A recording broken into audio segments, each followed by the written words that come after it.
తెలంగాణ రక్షణ వేదిక ఆధ్వర్యంలో ఈ నెల 20 తారీఖు హోంలు నిర్వహిస్తున్నారు. అసలు ఆ హోం ఎందుకు చేస్తున్నారు ఏంటనేది మాట్లాడే ప్రయత్నం చేద్దాం. మనతో పాటు చింతల విజయ్ ఉన్నారు.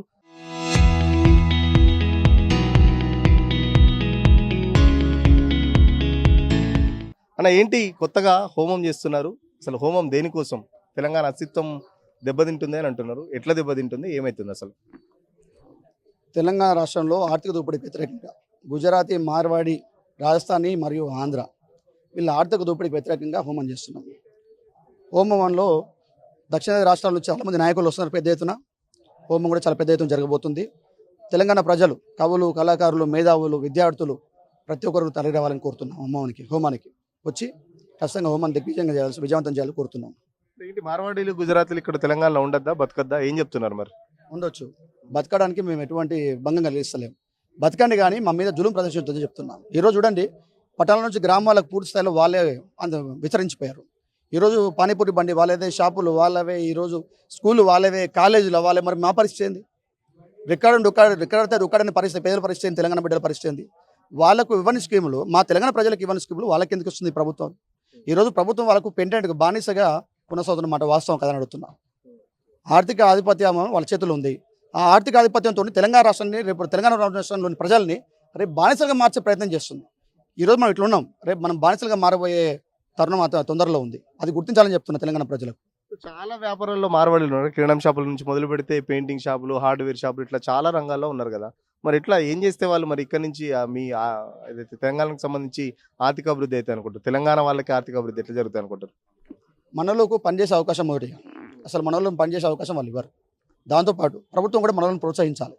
ఈరోజు చూడండి, ఉప్పల్ ఇండస్ట్రీ మొత్తం వాళ్ళే, చిల్కరా ఇండస్ట్రీ మొత్తం వాళ్ళే, కాటదాన్ ఇండస్ట్రీ వాళ్ళే, సూరారం ఇండస్ట్రీ వాళ్ళే, పటాన్చెరు ఇండస్ట్రీ వాళ్ళే.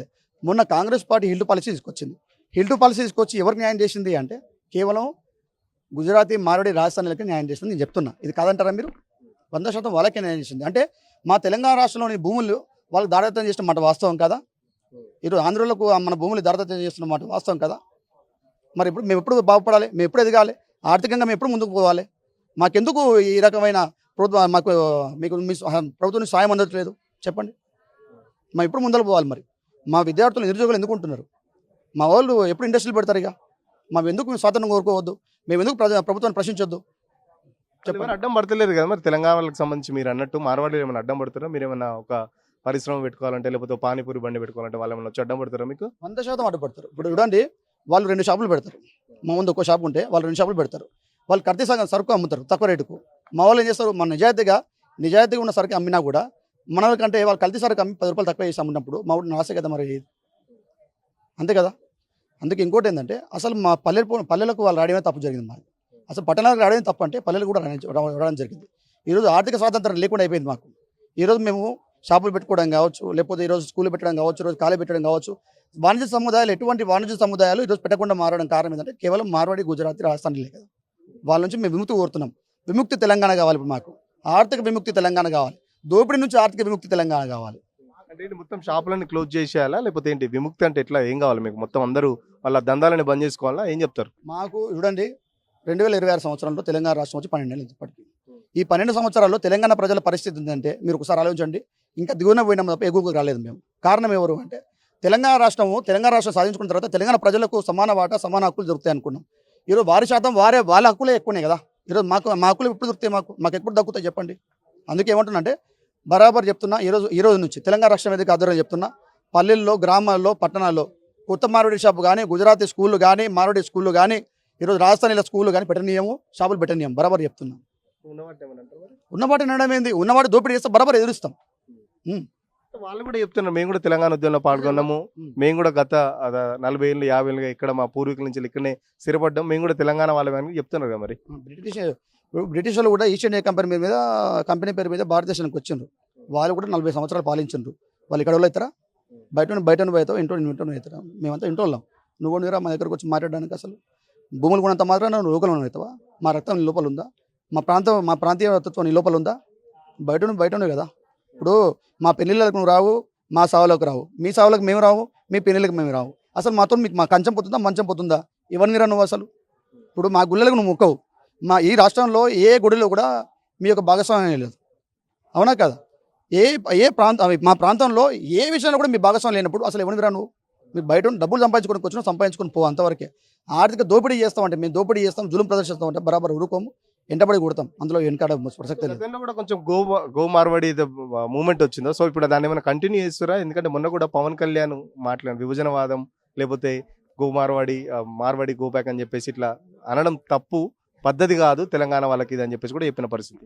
గో బ్యాక్ మార్వాడి ఒక్కటే కాదు, ఈ రోజు నుంచి చెప్తున్నా మిత్రులారా మీ అందరికీ, go back Marwadi, go back Gujarati, go back Rajasthani, go back Andhra, బరాబర్ చెప్తున్నాం. వెనక్కి పోయే ముచ్చటే లేదు. దేనికంటే తెలంగాణ రాష్ట్రం ఈరోజు వీళ్ళ కబంధ హస్తాలకు మారిపోయింది. తెలంగాణలో ఉన్న ప్రజలు ఎవరైతే 4.5 కోట్ల మంది ప్రజలు ఉన్నారో అందులో సుమారు దాదాపు 80% ప్రజలు వీళ్ళకి బానిసలుగా మారే పరిస్థితి ఏర్పడింది. ఆర్థిక బానిసలుగా మారే పరిస్థితి.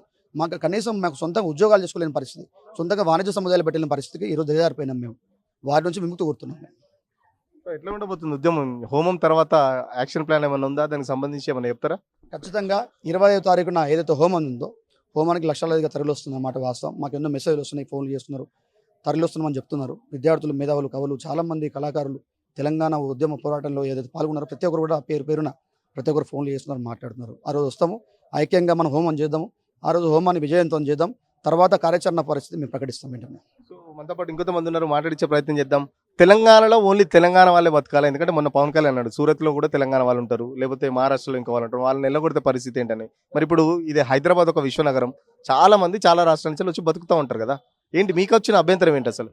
తెలంగాణ హైదరాబాద్ విశ్వనగరం కాదు, తెలంగాణనే గ్లోబల్ మన రాష్ట్రంగా మనం చూస్తాం, దాంట్లో తప్పులేదు. కానీ ఇక్కడ జరుగుతున్నటువంటి ఈ దోపిడీని ఒకసారి మనం అధ్యయనం చేస్తాం. గత 2 సంవత్సరాలుగా చేసినటువంటి అధ్యయనంలో ఈ ఇతర రాష్ట్రాల నుంచి ఎవరైతే వ్యక్తులు మీడియా సంస్థలు పెట్టిరో, ఎవరైతే వ్యక్తులు సినిమా రంగాన్ని వెళ్తున్నారో, ఎవరైతే వ్యక్తులు హార్డ్వేర్ రంగాన్ని వెళ్తూ ఉన్నారో, విద్యా రంగాన్ని, ఆరోగ్య రంగాన్ని, ఇలా ఒక 20-25 రంగాలపైన రీసెర్చ్ చేయడం జరిగింది. తయారీ రంగం నుంచి సప్లై చైన్ నుంచి మొదలు పెడితే హోల్సేలర్, రీటైలర్ వరకు ప్రతి చిన్నది, ఇస్తరాకుల తయారీ దగ్గర నుంచి మొదలు పెడితే డైమండ్ షాప్ల వరకు, ఎక్కడైనా కానివ్వండి, గప్చుప్ బండిలను మొదలు పెడితే 5 స్టార్ హోటల్ వరకు, ఎక్కడ కూడా ఈ ప్రాంత ప్రజల యొక్క భాగస్వామ్యం లేకుండా పోతూ ఉంది. ఒకవేళ వాళ్ళ భాగస్వామ్యం ఎక్కడైనా ఉంది అంటే వాళ్ళు ఆ 5 స్టార్ హోటల్లో అంట్లు కడిగేటువంటి పరిస్థితి, లేదా ఈ యొక్క ధనవంతుల ఇళ్లలో అంట్లు కడిగేటువంటి పరిస్థితి, లేదంటే కాస్త కూస్త చదువుకున్న వాళ్ళు, ఒక పీజీ చేసినటువంటి వ్యక్తులు కూడా ఈరోజు ఈ ర్యాపిడో లాంటివి, ఊబర్ లాంటి డ్రైవర్లుగా మారేటువంటి పరిస్థితిగా ఉంది, గిగ్ వర్కర్స్గా మారేటువంటి పరిస్థితి, ఫుడ్ డెలివరీ ఇచ్చుకునేటువంటి పరిస్థితి. ఎందుకు ఇది? ఏమిటి మా దౌర్భాగ్యం? తెలంగాణ మిగులు బడ్జెట్ ఉన్నటువంటి రాష్ట్రంగా ఏర్పడి, తెలంగాణ ఎప్పటి నుండి 100 సంవత్సరాలుగా మిగులు బడ్జెట్ ఉంది అంటే ఇక్కడ ప్రజల యొక్క పనితీరు బాగలేకనా? పూర్తి స్థాయిలో ఇక్కడ ప్రజల యొక్క భవిష్యత్తు బాగుండాలి అంటే ఇక్కడ ప్రజలు కష్టపడతారు, అవినీతికి పాల్పడరు, కల్తీని ప్రోత్సహించరు, నిజాయితీగా పనిచేస్తారు. ఇది తెలంగాణ ప్రజల రక్తంలో ఉన్నటువంటిది. కానీ దురదృష్టవశాత్తు మనకు అధికారం ఎప్పుడైతే ఈ మార్వాడీలు, గుజరాతీలు, ఆంధ్ర వాళ్ళు, ఇలా ఇతర రాష్ట్రాల వాళ్ళు ఈ రాష్ట్రం మీద కన్నేసి, ఇక్కడ సంపద మీద కన్నేసి వనరులను దోచుకోవడం, ఉపాధి అవకాశాలు లేకుండా చేయడం, పూర్తిగా వాళ్ళ గుత్తాధిపత్యంలో వ్యాపారాలు కొనసాగడం చాలా ప్రమాదకరమైనటువంటి పరిస్థితి. అది ఒక 100-200 ఏళ్ళుగా కొనసాగుతూ ఉంది. ఇప్పుడు అది పూర్తి స్థాయిలో 100-200 ఏళ్ళుగా కొనసాగుతుందని చెప్పేసి చెప్తున్న పరిస్థితి. సో ఇప్పుడు మీ గోబ్యాక్ ఏదైతే గోబ్యాక్ మార్వాడి, గోబ్యాక్ గుజరాతీ అని చెప్పేసి మీరు నినాదం తీసుకుంటారు కదా, సాధ్యమైద్దా? ఎందుకంటే ఇప్పుడు అసలే చాలా వరకు ఇప్పుడు మొన్ననే పవన్ కళ్యాణ్ సంబంధించి కూడా చాలా వరకు మాట్లాడిన పరిస్థితి, తెలంగాణకు సంబంధించి మేయ జాగిరా, తెలంగాణలో బతకాలన్న సొంతంగా మాట్లాడిన పరిస్థితి. సో మళ్ళీ ఇప్పుడు మీరు ఈ ప్రాంతీయ విద్వేషాలు రెచ్చగొడుతున్నట్టు అనిపిస్తలేదా? ఇది ప్రాంతీయ విద్వేషాలు రెచ్చగొట్టడం కాదు, ఎట్టి పరిస్థితుల్లో కూడా ఇక్కడ ఉన్నటువంటి యువతకి ఉపాధి అవకాశాలు, మా యొక్క గోడు, మాకు దక్కనటువంటి అవకాశాల గురించి మేము మాట్లాడుతూ ఉన్నాం. మా అవకాశాలు ఎక్కడ కొల్లగొట్టబడుతున్నాయో అక్కడ చెప్తా ఉన్నాం. మీకు షాపులు పెడతా ఉన్నారు, 100 మంది మీ షాప్లో పనిచేస్తూ ఉన్నారు, అందులో ఒక్కడు కూడా తెలంగాణ ప్రాంతం వాళ్ళు లేరు. ఎవరైనా ఒకరిద్దరు ఉన్నారంటే ఖచ్చితంగా దాన్ని శుభ్రం చేసేటువంటి పరిస్థితుల్లో మాత్రమే ఉన్నారు. వ్యాపారంలో మెలకువలు నేర్పించేటువంటి పరిస్థితుల్లో మీరు ఉండలేరు. కాబట్టి ఇక్కడ ప్రజలకు పక్షాన కొట్లాడాల్సిన పరిస్థితి ఉంది. ఇక్కడ ప్రజలకు ఆర్థిక స్వాతంత్రం సాధించాల్సినటువంటి అవసరం ఉంది. ఇక్కడ అవకాశాలు ఉన్నాయి, వ్యాపారాలు ఉన్నాయి, ప్రపంచ స్థాయిలో ఎదగడానికి ఇక్కడ ఉన్నటువంటి యువతకి పూర్తి స్థాయి నైపుణ్యాలు ఉన్నాయి. కానీ అవేవి కూడా పరిగణలోకి లేకుండా చేస్తున్నటువంటి ఈ దోపిడీని ఎదిరించాల్సినటువంటి బాధ్యత ఉంది. అది మార్వాడీనా, గుజరాతీనా, ఆంధ్రనా, తమిళనాడా, కేరళనా, సౌత్ వాళ్ళ, నార్త్ వాళ్ళ కాదు, తెలంగాణ. నేను చూసిన అబ్జర్వేషన్ లో మార్వాడీలు కానీ, గుజరాతీలు కానీ వాళ్ళ ఫ్యామిలీకి సంబంధించో, లేకపోతే వాళ్ళ బాబాయ్ కొడుకులో లేకపోతే వాళ్ళ చెల్లె కొడుకులో భార్యకి సంబంధించో భర్తకి సంబంధించో పెట్టుకుంటారు కదా. మరి నిజంగా ఆ కల్చర్ మన దగ్గర ఉందా? మన వాళ్ళని డెవలప్ చేసుకునేటట్టు ఉంటుందా మన అసలు? మరి ఖచ్చితంగా తయారీ రంగంలో మనం ఉండాలి, సప్లై రంగంలో మనం ఉండాలి, హోల్సేలర్గా మనం ఉండాలి, రీటైలర్గా మనం ఉండాలి. మన కుటుంబ సభ్యులు షాప్ పెట్టుకుంటారు అంటే పక్కోడికి మీలాంటి వాళ్ళు షాప్ పెడితే ₹1 ఎక్కువకి ఇస్తాను, నా ఇంటి వాళ్ళు పెట్టుకుంటే ₹1 తక్కువకి ఇస్తాను, పైగా క్రెడిట్ ఇస్తాను, మీ దగ్గర నెట్ క్యాష్ ఇస్తాను. ఎవరు వ్యాపార రంగంలో నిలుపుకుంటారు? అదే వాళ్ళు కొనసాగిస్తూ ఉన్నారు. తద్వారానే ఇక్కడ తెలంగాణ ప్రజల్లో వ్యాపార వాళ్ళకున్న యూనిటీ మనకు ఉన్నదా అని నేను అడుగుతున్నాను. 100% ఉంది. ఆ యూనిట్ ఉంది కాబట్టి ఈ దేశం, ఈ రాష్ట్రం సుభిక్షంగా ఉంది. ఎక్కడ స్థానిక ప్రజలకైనా అక్కడ ఆ దేశం పట్ల, మట్టి పట్ల ప్రేమ ఉంటుంది. వాళ్ళ రక్తంలోనే అది ఉంటుంది. ఉదాహరణకు మన దగ్గర కోమట్లు ఉన్నారు, వాళ్ళు వ్యాపారాలు చేస్తూ ఉన్నారు, కానీ దోపిడీలు ఎప్పుడు కూడా కల్తీని ప్రోత్సహించలేదు. నిజాయితీగా కొన్నారు, ₹1 ఎక్కువ తక్కువ అమ్మిరు, కానీ పూర్తి స్థాయిలో కల్తీని తయారు చేసి, లేకపోతే పెద్ద పెద్ద టెక్నాలజీ బేస్ ఉన్నటువంటి ఈ యుగంలో టెక్నాలజీ బేస్ మీద వచ్చేటువంటి ఎలక్ట్రానిక్స్ అన్నింటినీ కూడా నాసిరకం తయారు చేసి అదే బ్రాండ్తోనే అమ్మేటువంటి పరిస్థితి అయితే ఇక్కడ తెలంగాణ ప్రజలకు, వ్యాపారులకు లేదు. వాళ్ళకు ఉంది. అది ఎదిరించాల్సినటువంటి అవసరం ఉంది. ఈ దేశంలో పాలను కల్తీ చేస్తున్నారు అంటే ఆ పాలు ఎక్కడండి, ఎవరు తాగుతారండి? కల్తీ చేస్తున్న వాళ్ళని మనం పట్టుకొని చూడండి. ఇప్పుడు అల్లం వెల్లిగడ్డ పేస్ట్ కల్తీ జరుగుతుంది, ఎవరు ఉంటున్నారు చూడండి. ఇలా కల్తీ రంగాన్ని ఎక్కడ చూసినా వాళ్ళే ఉంటున్నారు. వాళ్ళని ప్రోత్సహించడం, వాళ్ళ కుటుంబాలను మాత్రమే వాళ్ళ షాపులో పెట్టుకోవడం వెనకాల వాళ్ళ యొక్క ఉద్దేశాలు ఇవే. ఇక్కడ వాళ్ళు ఎవడెటు పోతే మనకేంది, ఎవడు వస్తే మనకేంది, మనకు డబ్బులు వస్తున్నాయా లేదా అనేటువంటి విధానంలో వాళ్ళు కొనసాగిస్తూ ఉన్నారు.